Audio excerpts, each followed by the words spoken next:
함께 가는 한 길, 우리가 달려가는 걸음 속에 우리가 성령의 감동으로 아름답게 자라나는 우리의 걸음을 걸어가고 있습니다. 5월은 신뢰라고 하는 우리의 그 주제로 보았다면, 이제 6월은 저희들이 동행이라는 주제로 이제 나아갑니다. 성령 하나님과 그리고 우리의 삶에서 함께하는 그 동행을 우리가 함께 생각해 보면서, 오늘 그 첫 시간 생수의 강이라는 제목으로 성령님과 동행하는 그 삶에 대해서 함께 생각해 보려고 합니다. 오늘 말씀 이전에 상황을 보면 어떤 상황이었는가 하면 33절부터 시작되는데요. 예수님이 제자들에게 이렇게 말합니다. 내가 너희와 조금 더 있다가 나를 보내신 이에게로 돌아가겠다라고 이렇게 말씀하십니다. 우리는 이 말씀이 어떤 말씀인지 압니다. 그런데 이 말씀을 듣고 제자들과 또 그 청중들이 뭐라고 하느냐 하면 35절을 보면 이렇게 말합니다. 이 사람이 어디로 가기에 우리가 그를 만나지 못한다는 것이냐? 헬라인 중에 흩어져 살아는 자들에게로 가서 그들을 가르치려고 하는 것이 아닌가, 이렇게 반응을 합니다. 예수님께서 내가 돌아간다, 어디로 간다라고 하니까 사람들은 그 이야기를 듣고 예수님이 어떤 지역적인 이동을 하는 것으로, 그래서 저 이방 지역, 헬라 지역이라는 것은 이방 지역, 이방인들이 사는 그 땅으로 저분이 가서 우리에게 이렇게 가르쳤던 것처럼 그 사람들에게도 가르치려고 가시려고 하나 보다. 그러니까 우리말로 하면 어디 선교 여행을 가든지 전도 여행을 떠나려고 하시나 보다라고 이렇게 생각을 한 겁니다. 여러분, 이것은 요한이 지금 이 말씀 가운데 이 상황을 이렇게 표현한 것은 무엇을 보여주느냐 하면 인간의 무지함을 보여주는 겁니다. 하나님의 말씀이 선포되어지고 예수님께서 그 비밀을 이야기하시는데도 사람은 그것을 알아들을 수 없는 무지함을 그대로 이렇게 보여주고 있는 겁니다. 예수님께서는 바로 예수님이 가시는 십자가의 그 죽음과 부활 그리고 승천하신 이 역사들을 말씀하고 있는데, 그 듣는 이들은 그것을 이해하지 못하는 겁니다. 무지함을 그대로 이렇게 보여주고 있는 겁니다. 예수님과 함께하고 있고 예수님의 말씀을 듣고 있고 그 예수님 말씀하시는 것을 잘 귀담아 들으면서 앉아 함께하고 있지만, 그들은 하나님과 그 하나님의 일에 대해서 그 무지한 것을 그대로 이렇게 보여주고 있는 겁니다. 자, 이렇게 요한은 그 사람들의 무지함을 드러낸 다음에 오늘 성령님에 대한 이 주제로 이어지는 겁니다. 이것은 무엇을 우리에게 말해주느냐 하면, 바로 성령으로 말미암지 않고는 누구든지 그리스도를 주라고 시인할 수 없다라고 말씀하신 것처럼, 바로 이 인간의 무지함을 해결할 수 있는 길은 우리가 어떤 것을 익히고 배워서 또는 도를 닦아서 또는 우리가 어떻게 보면 연구하고 또 깊이 몰두해서 그것을 깨달을 수 있는 것이 아니라 오직 성령을 통해서만 우리가 깨달을 수 있다는 사실을 이렇게 말해주고 있는 겁니다. 즉 인간의 무지함을 깨우치고 그 인간의 무지함의 문제를 해결할 수 있는 분, 즉 하나님에 대해서 우리에게 가르쳐주고 하나님에 대해서 우리가 깨달아 알 수 있도록 우리에게 그 길을 열어주신 그분은 오직 성령 하나님밖에 없다는 사실을 말해주고 있는 겁니다. 그래서 바로 이렇게 요한은 인간의 무지를 드러내면서 성령의 그 기능과 그 역할을 이렇게 이어서 이야기하고 있는 이 모습을 보여주고 있는 겁니다. 오늘 37절을 보면 명절 끝날 곧 큰 날이라고 하는데 이것은 초막절의 마지막 날을 가리키는 것입니다.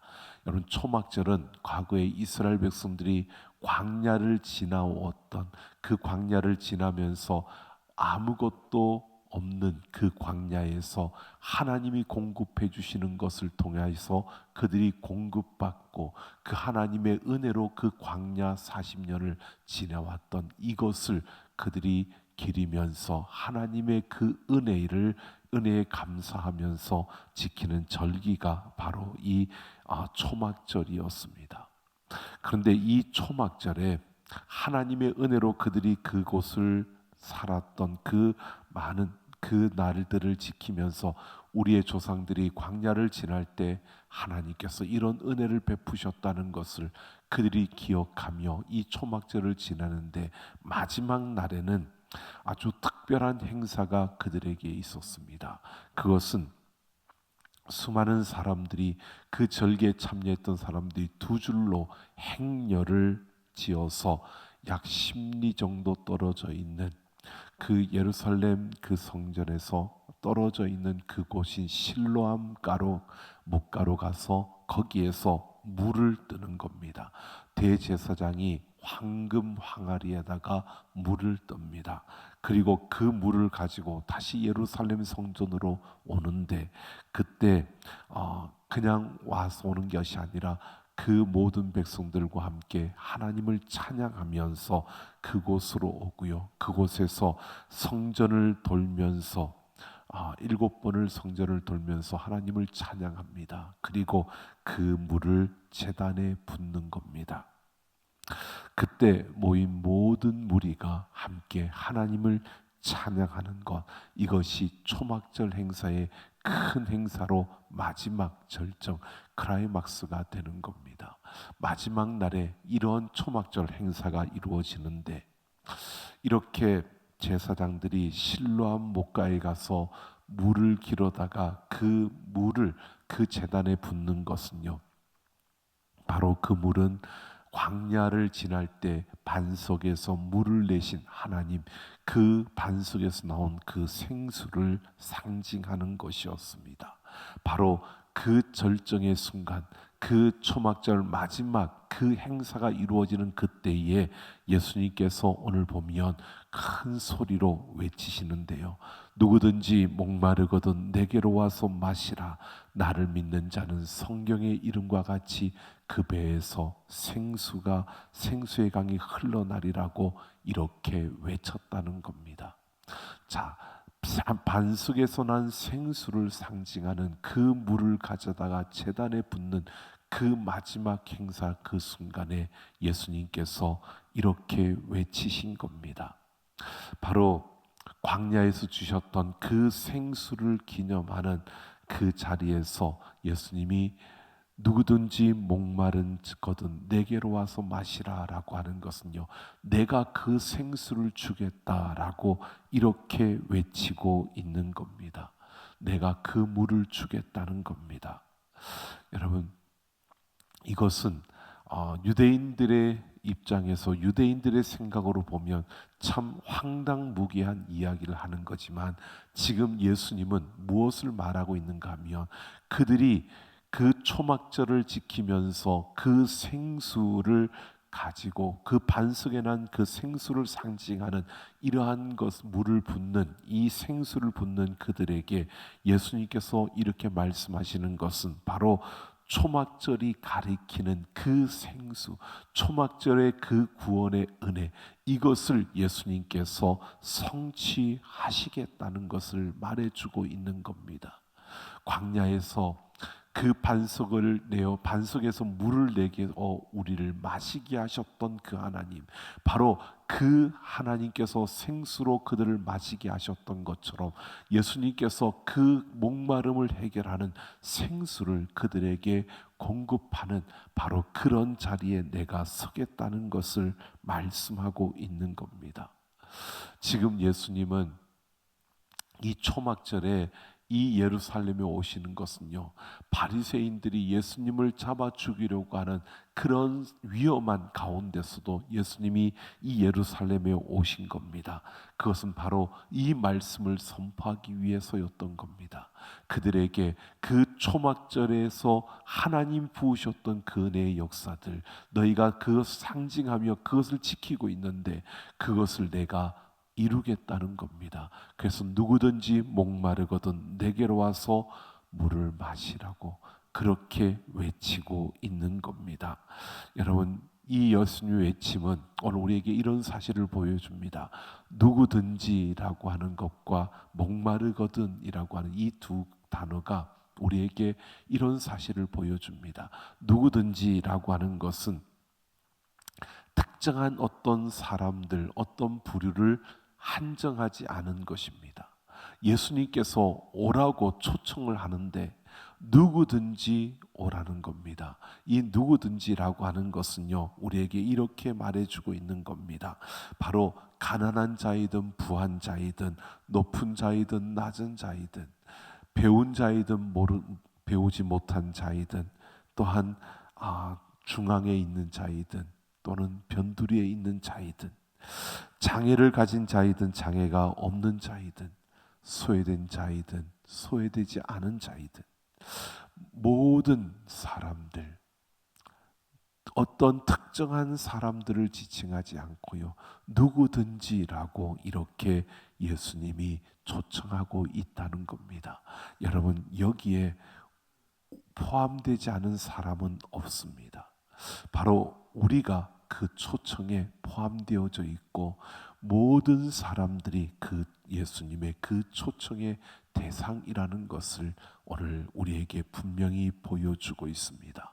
뿐만 아니라 목마르거든이라고 합니다. 여러분, 이것은 특정한 사람을 한정짓지 않았던 것처럼 목마르거든이라고 하는 것은 특정한 주제를 한정하지 않았다는 겁니다. 이런 사람만, 이런 문제가 있는 사람만 나에게 오라고 말씀하지 않고요, 목마르거든이라고 이렇게 말씀하고 있습니다. 이것은 어떤 문제든 문제를 가지고 오라는 건데요, 여러분, 우리가 생각해 보면 사람마다 느껴지고 또 가지고 있는 그러한 문제들이 다 다릅니다. 또 비슷한 환경 속에 있는 것 같지만 그것을 문제로 보는 것과 또 어떤 것을 문제로 보느냐, 이건 사람마다 다 다를 수밖에 없고요. 또 이렇게 문제를 특정하지 않은 것은 너와 나의 문제가 다를 뿐만 아니라 우리 육적인 문제와 영적인 문제가 또 다르다는 겁니다. 이것을 구분하지 않은 겁니다. 바로 목마르거든이라고 이렇게 말하는 것은 모든 어떤 문제를 가졌든 어떤 문제 앞에 있든 너희에게 어떤 문제가 있든지 그것을 가지고 그 목마르거든 나에게 오라고 말씀하고 있는 겁니다. 즉 예수님께 오면 모든 문제가 해결되어진다는 겁니다. 모든 문제의 해결자가 바로 예수 그리스도라는 겁니다. 여러분, 모든 문제의 답은 예수 그리스도밖에 없는 줄로 믿습니다. 바로 이 사실을 우리에게 말해주고 있습니다. 어떤 문제가 너희에게 있든지 누구든지 예수님께로 오라는 겁니다. 그러면서 나를 믿는 자는 그 배에서 생수의 강이 흘러나리라 라고 말씀하시면서요, 39절에서 예수님이 주시겠다고 하는 그 생수는 반석에서 나는 물이 아니라 바로 성령이라고 말씀하고 있습니다. 바로 예수님을 믿는 자들의 배에서 생수의 강, 그 성령이 흘러나온다라고 이렇게 말하고 있습니다. 여기에서 배라고 하는 것이 원어를 보면 코이리아라고 하는데요, 이것은 카르디아라고 하는 단어와 동의어로 심령이라는 뜻입니다. 마음이라는 뜻입니다. 그러니까 우리가 그 배에서 생수가 성령이 흘러나온다라고 이 말은요, 바로 그 심령에서 생수가 성령이 흘러나온다라고 이렇게 말하는 겁니다. 즉 예수님을 믿는 자들의 그 심령에서 생수가 성령이 흘러나온다라고 이렇게 말해주고 있습니다. 여러분, 이 말씀은 우리에게 이렇게 이해하려면 구약의 에스겔 47장의 말씀을 생각하면 이해할 수 있습니다. 에스겔 선지자에게 하나님께서 그 성전에서 흘러나오는 생수의 생명수에 대한 환상을 보여주셨습니다. 성전은 예수 그리스도를 상징하는 겁니다. 바로 그 예수님을 상징한 성전 문지방 밑에서 물이 흘러나오기 시작하는데 그 물이 사방으로 흘러가는 겁니다.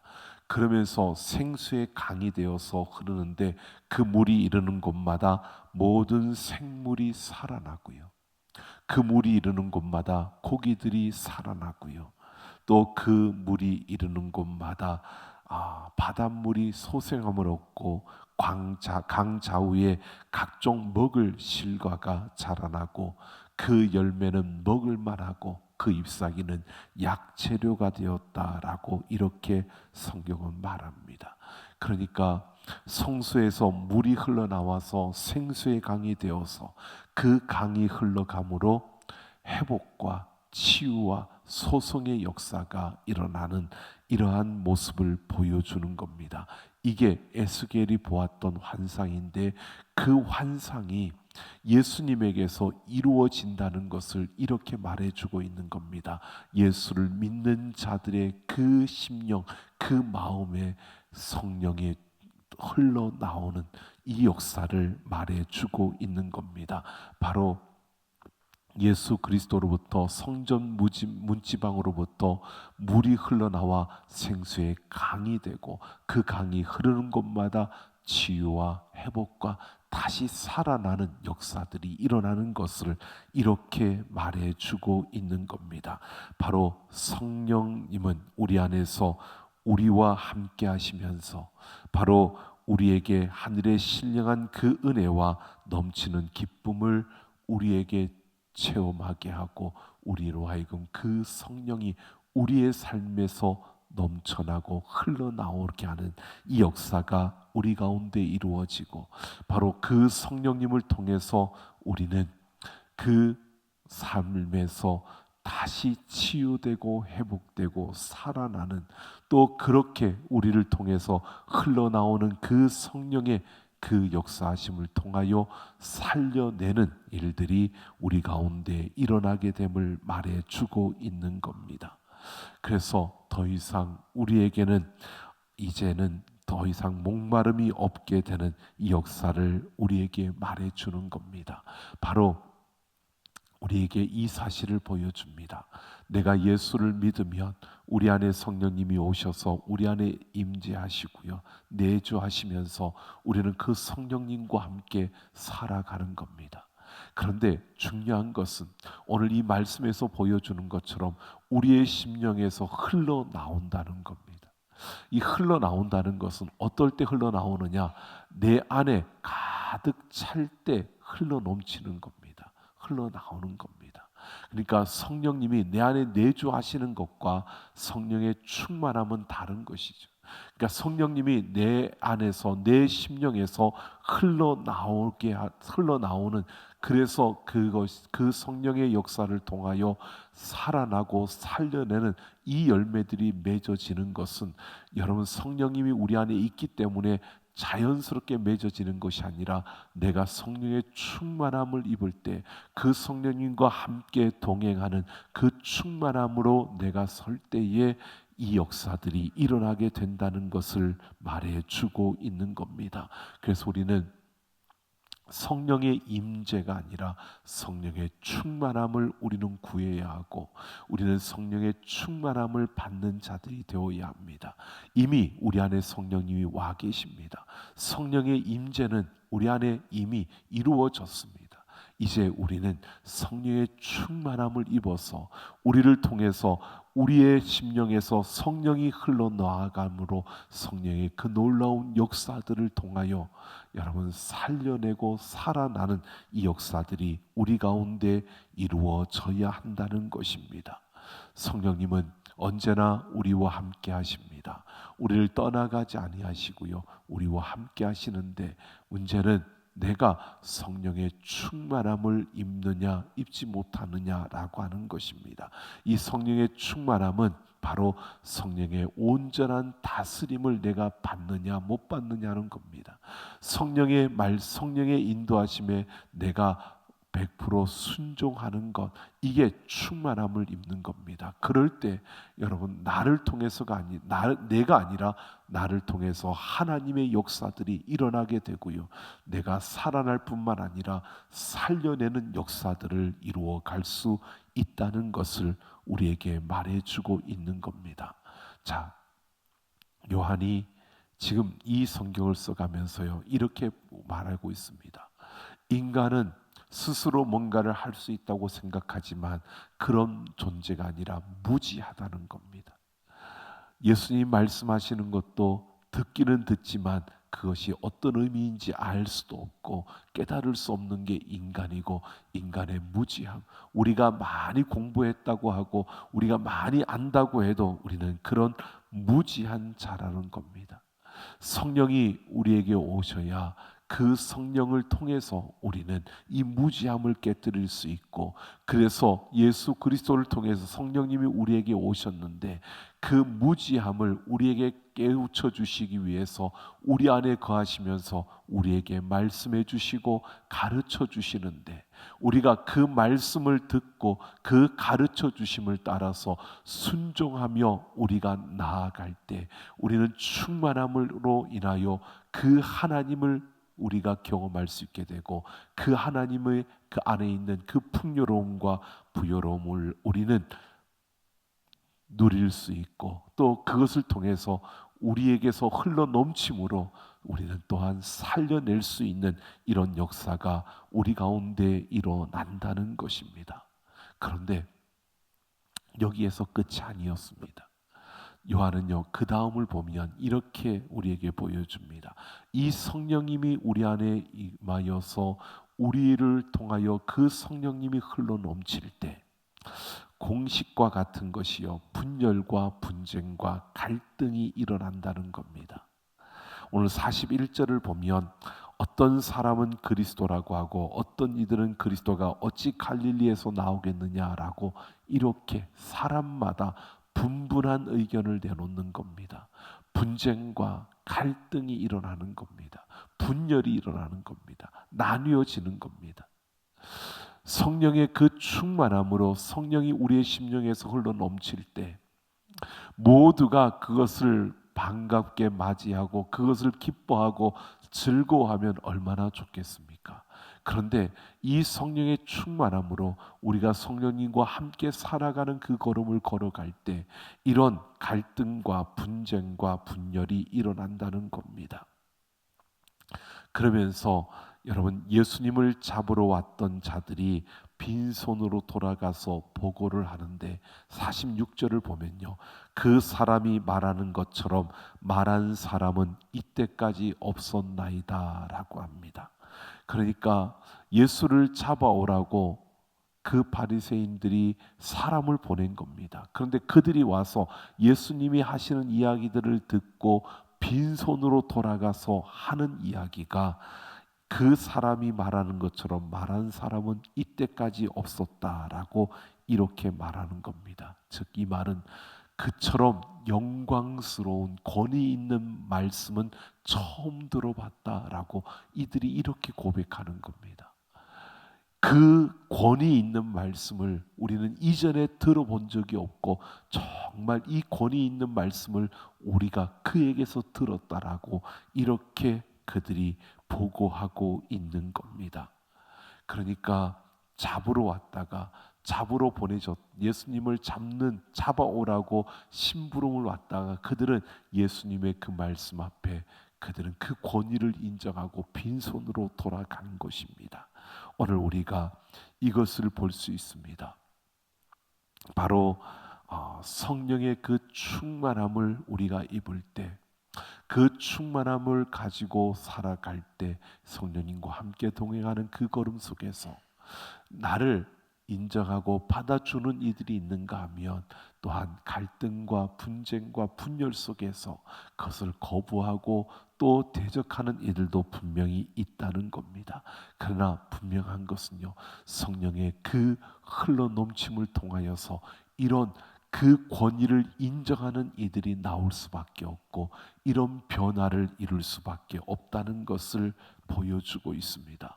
여러분, 이렇게 성령님의 그 역사를 통해서 변화하는 그 인생을 여러분, 요한은 그 예로 바로 니고데모를 소개하고 있습니다. 그래서 니고데모가 등장을 합니다. 51절에 보면 니고데모가 예수님을 옹호하는 그 모습을 보여줍니다. 여러분, 니고데모라는 사람을 우리가 생각해 보십시오. 그가 처음 그가 성경에 3번이 나오는데요. 처음 예수님을 만났을 때 니고데모는 어떤 사람이었습니까?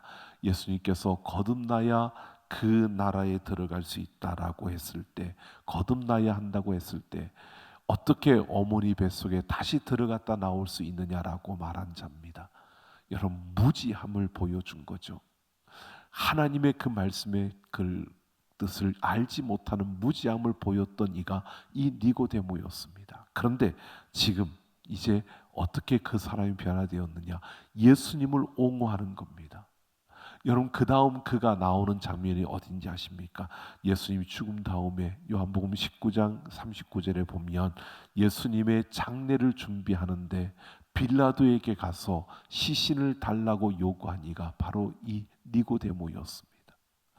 여러분, 빌라도에게 가서 예수님의 시신을 달라고 한다는 것은 내가 예수님의 제자라는 것을 드러낸 겁니다. 자, 무지했던 그가 예수님을 옹호하는 자가 되었고 또 나중에는 어떻게 해요? 그 예수님의 제자임을 스스로 밝히면서 예수님의 제자로서의 그 길에 선 자가 이 니고데모였습니다. 여러분, 요한이 왜 이 니고데모를 갑자기 등장시키느냐?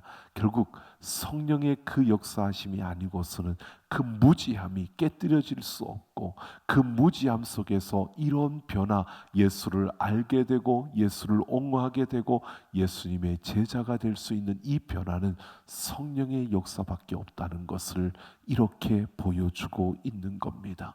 여러분, 우리가 하나님과 함께 가는 그 걸음 속에서요, 우리가 성령님과 함께 동행하는 그 자리에 설 때 우리는 이런 변화를 이루어 갈 수 있는 겁니다.